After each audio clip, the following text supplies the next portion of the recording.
You come out of rehab. Yeah. I come out of rehab and I'm like, what is my life? Like, I am 30, I was 34 at the time, I think. 34 years old. I live in this little apartment. I have no husband. I have no job. I have no career path. Like, what am I going to do? And I remember taking this walk and thinking this, like, what, I want to do all these things. And like, I feel so silly where I'm at in my life. And I looked at my shadow and I was just overwhelmed with this thought. And it was, right now, you are doing that work. You are on a walk right now instead of taking a shot. So every day, these walks you're taking, this is going to build your empire. This is going to build your future. These little things you do is going to build the dream and the life you want. And it was just such a powerful moment that it's not like these big things that we do to get us where we want. It's these little patterns and these little routines that we set for ourselves to get out of the places we're in. And then over time, you look back and you're like, oh my gosh. And then like a week later, I went thrifting and I found this vintage hoodie, Nike hoodie with a bleach stain on it. And I was like, I have to buy this. It's $1. But what am I going to do with it? And I was like, oh, I know there's this bleach dye trend going on. And so I ended up doing my first piece and I bought it for $1. I sold it for $70.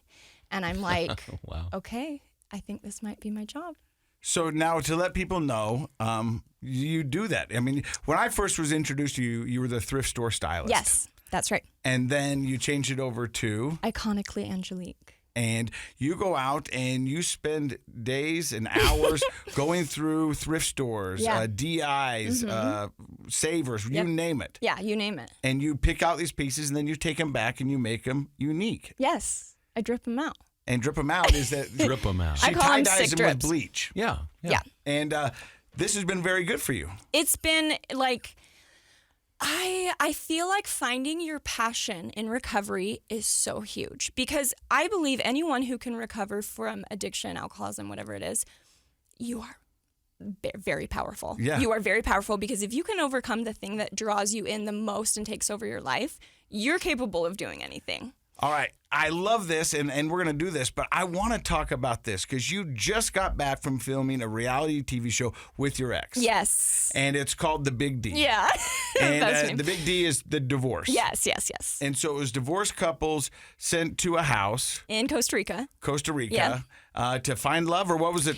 I mean, yeah, I guess it was like this dating experiment in front of your ex, and everyone in the house has been divorced with each other. So you're dating, I'm dating someone, and his ex is there. My ex is dating someone. I'm there. Her ex is there. It's just this.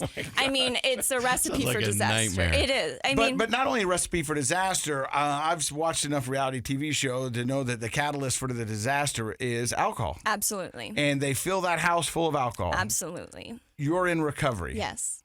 How does that look? So before I went, I would go out to bars with my friends to prepare.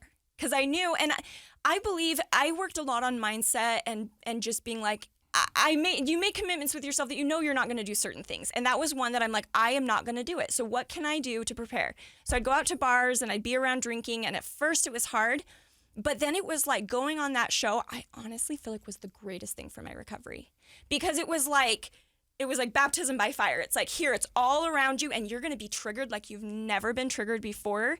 And you're going to have to learn to cope. And so I mean, before I talked to the producers and I'm like, hey, my recovery is extremely important to me. There actually was like different guys who'd come up and be like, hey, I'm 7 years sober. Great job. And like, I'd have other people and it was so cool because telling my story, I remember the first time I went on and they're pouring shots and I'm like, oh, I actually don't drink. And one of the guys is like, no way, tell me about that. And his dad was in recovery. And he just had so much love and compassion. And everyone, I feel like almost everyone's touched by addiction in some sense or another. And so the respect I felt and also like one of my best friends on the show was like, I'm not going to drink with you. Like tonight we're going to be sober. I'm just going to sit with you and drink water. And there was someone on the show who had a drinking problem and it was very triggering, but also very like a mirror and reflecting back to me, like so grateful where I've been. And it was very chaotic. It was very dramatic, but it actually was like, I can go out anywhere now and I'm good. Like I can be around alcohol and I'm like, I don't need this. I don't need this. Like, I have learned, and I love, like you were saying before, I love having fun. I love going out. I love dancing. And I didn't want to lose that in my recovery. It's like a part of me that I just love being around people and having fun. And that was like a very big piece of me that I was like, I'm not willing to give up. And I'm like, but I don't need, it's not mutually exclusive. Like, I don't need alcohol to have fun. I don't need it. I don't need it for anything.